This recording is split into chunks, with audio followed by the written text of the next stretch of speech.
हाय नमस्कार, मैं भोजपुरी गायक छोटू छाया आप सभी श्रोता को पैर छूकर प्रणाम करता हूं। काफी दिनों के बाद आज आप सबके लिए बहुत ही प्यारा, बहुत ही सुंदर गाना गाने जा रहा हूं। मैं आशा और पूरा विश्वास करता हूं कि ये गाना बहुत ही आपको पसंद आएगा, बहुत ही अच्छा लगेगा। अगर आप हमारे चैनल पर नया है तो प्लीज हमारे चैनल को सब्सक्राइब करें, वीडियो को लाइक करें और ज्यादा से ज्यादा शेयर करें और सपोर्ट करें। और चलते हैं गाने की ओर और सुनते हैं इस गाने को। सबसे पहले हम आलाप ले लेते हैं, उसके बाद गाना गाएंगे।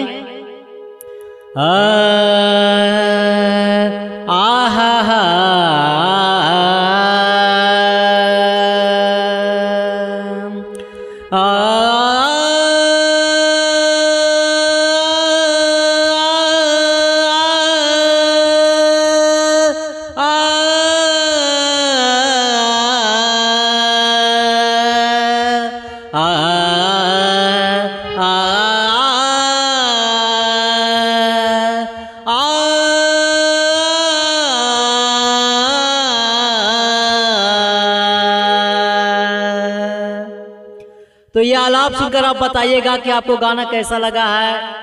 गाना बहुत ही प्यारा है, बहुत ही सुंदर है। नीलकमल जी का गाना है और दर्द भरा गाना है, सैड सॉन्ग है। तो आइए इस गाने को सुनते हैं।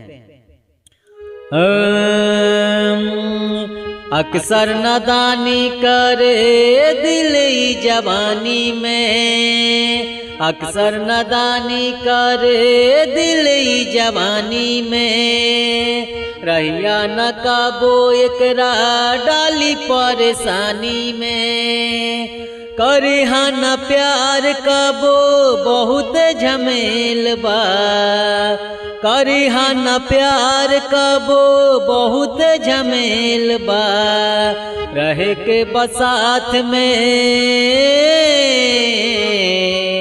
रोवे के अकेले बा, रहे के बसात में रोवे के अकेले बा।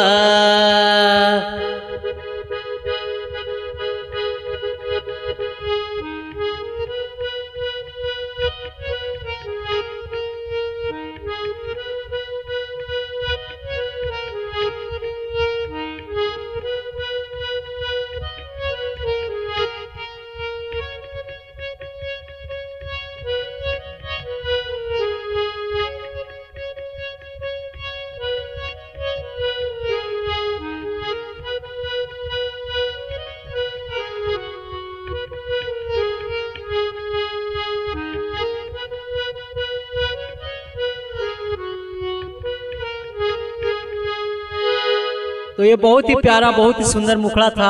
अब अंतरिक की ओर चलते हैं और सुनते हैं इस अंतरिक। लब तो कुछ ना कहे बस अखियन से बरसात होई, जान भी ले ली जब बेकाबू जज्बात होई, जान जब ले ली जब बेकाबू जज्बात होई।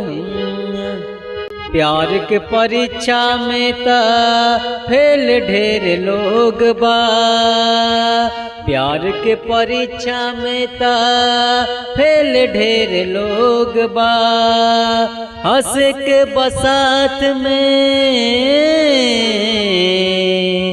रोवे के अकेले बा, हंस के बसात में रोवे के अकेले बा।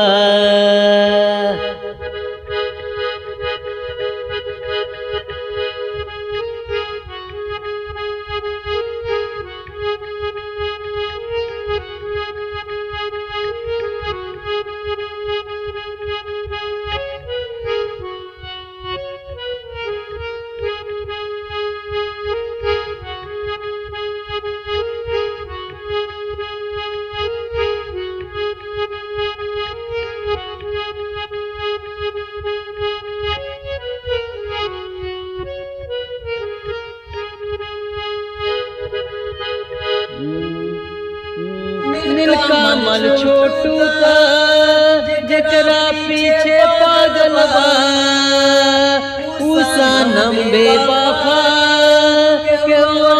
के बीच में लागल बा ऊ सनम बेवफा केहू और के पीछे पागल बा आंसू पर कस सब किस्मत के खेला बा आंसू पर कास सब किस्मत के खेला बा हंस के बसात में